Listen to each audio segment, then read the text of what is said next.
इजमा की रोशनी में और सहीहुल असनाद अहादीस की रोशनी में किन किन चीजों पर ज़कात वाजिब है, उनका निसाब क्या है और कितनी ज़कात निकालनी है, ये तीनों चीजें, ये इंशाअल्लाह अब हम इस इल्मी पॉइंट नंबर 2 में सुनने की सादत हासिल करेंगे। इसमें मैं अहादीस के हवाले दे देता हूं जल्दी से। सही बुखारी में इंटरनेशनल नंबर के मुताबिक 1454 नंबर हदीस, ये डिटेल्ड हदीस है तकरीबन 2 सफ़ों पर, और तकरीबन ज़कात के 80% मसाइल इस सही बुखारी की हदीस से साबित होते हैं।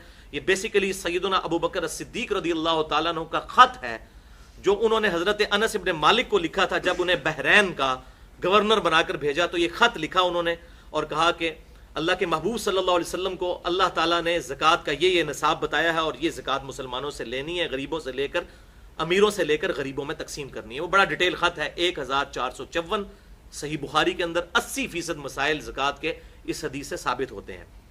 दूसरी हदीस है 1459 सही बुखारी में ही, सही बुखारी में 1483 और 1499।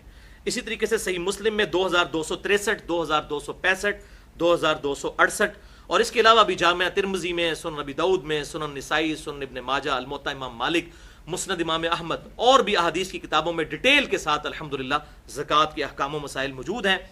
उनकी रोशनी में और इजमा उम्मत की रोशनी में कुल 10 चीजें हैं जिन पर ज़कात निकालना वाजिब है। 10 चीजें। अब मैं ये 10 की 10 चीजें बयान करूंगा तेजी से, और इन चीजों के नाम बताऊंगा, नंबर 1, नंबर 2 उनका निसाब, वो थ्रेशोल्ड पॉइंट क्या है जो क्रॉस हो तो उसके बाद ज़कात शुरू होती है, और नंबर 3 ये भी बताऊंगा कि कितनी कितनी ज़कात निकालनी है उन चीजों पे। नंबर 1 सोना, गोल्ड। गोल्ड अगर किसी के पास 20 दीनार हो तो साल में आधा दीनार उसकी ज़कात देना जरूरी हो जाता है। 20 दीनार आजकल के दौर के एतबार से 7.5 तोले सोना बनता है, और 1 तोला 11.664 ग्राम होता है। ग्राम्स में यह निसाब बनेगा 87.48, 87.48 ग्राम। जब किसी के पास इतना गोल्ड जमा हो जाए तो उसने उस पर ज़कात देनी है। कितनी देनी है? 2.5%। और 2.5% निकालने का बड़ा आसान तरीका है कि जो उसकी मालियत बन रही है उसको 40 पे तकसीम कर दें तो 2.5% आ जाएगा। 40 पे तकसीम करना है। दूसरी चीज वो है करेंसी, रुपए की शक्ल में, डॉलर की शक्ल में, पाउंड की शक्ल में, रियाल की शक्ल में, किसी भी शक्ल में करेंसी। करेंसी चूंकि सोने का इक्विवेलेंट है, इंशाल्लाह ये अगले पॉइंट में मैं डिटेल से इस पे बहस भी करूंगा। ये वो चीज है जो मौलवी छुपाते हैं और चांदी का निसाब लोगों को बताते हैं ताकि अपनी तिजोरियां भरें। हालांकि चांदी के निसाब से तो एक सेहतमंद जो है वो बकरा भी नहीं खरीदा जाता, जबकि बकरे का निसाब जो है बकरियों का वो 40 बकरियों से शुरू होता है। वहां 40 बकरियों से ज़कात शुरू होती है, और ये लोग 38,000 रुपया जो चांदी का निसाब बन रहा है उसके ऊपर ज़कात बता देते हैं। वो इंशाल्लाह अगली दफा इसमें अगले पॉइंट में बताता हूं। तो करेंसी जो है ये भी सोने के इक्विवेलेंट है, लिहाजा वही निसाब होगा 7.5 तोले सोना या 87.48 ग्राम, और इस पे भी 40वां हिस्सा यानी 2.5% अदा करना होगा। तीसरी चीज है चांदी, अगर किसी के पास हो, जैसे कि अभी ये आर्टिफिशियल ज्वेलरी का भी रिवाज है और चांदी का भी लोग काम करते हैं, तो चांदी का निसाब है 200 दिरहम पर 5 दिरहम। चांदी का निसाब 200 दिरहम पर 5 दिरहम है।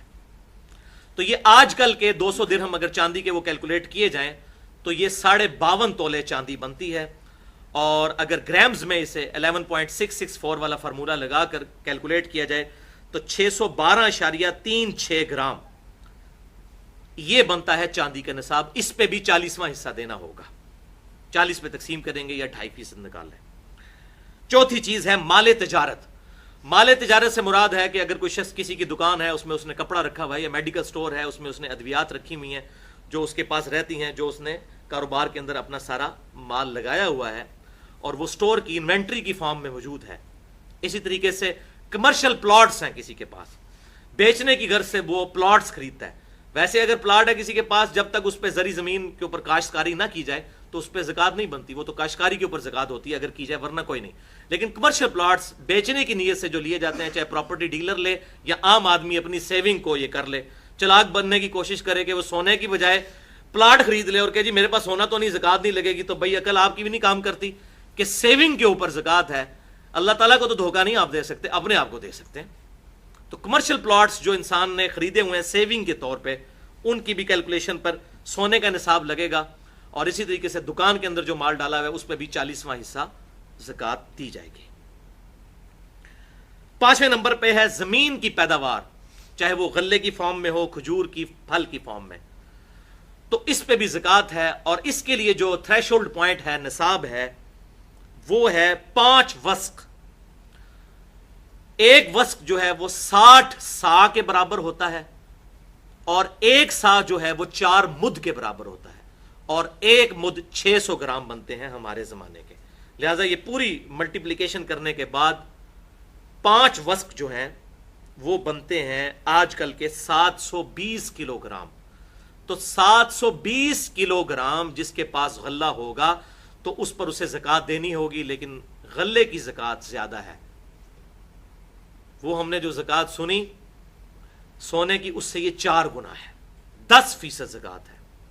اور وہ اس صورت میں 10% ہے, اسے عشر بھی کہتے ہیں, کہ اگر زمین کی پیداوار کو جو پانی ہے وہ بارانی ہو, زمین اس کی یعنی نیچرل اریگیشن ہو, بارش کے ذریعے یا نہر کے ذریعے پانی اس کو لگتا ہو, جس پہ اس کا اپنا خرچہ کوئی نہ آتا ہو, تو پھر عشر دیں گے 10واں حصہ, 100 میں 10 روپے.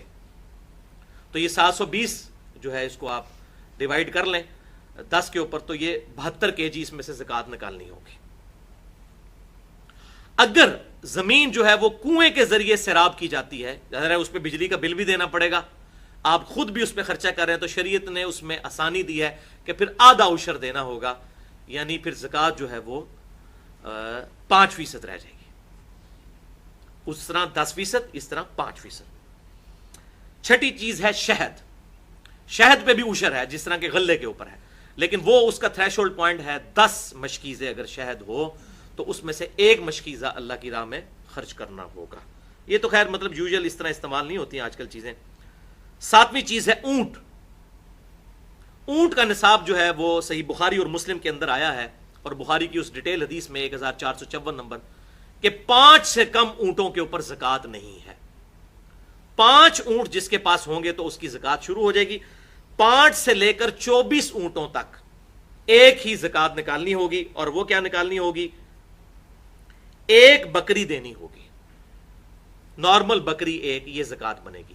لیکن جیسے ہی 25 اونٹ ہوں گے تو 25 سے لے کر 35 تک اگر یہ اونٹ پہنچ جاتے ہیں تو پھر آپ کو یہ 35 اونٹوں کے اوپر 1 سال کی اونٹنی جو ہے یہ زکوٰۃ کے طور پر نکالنی ہوگی.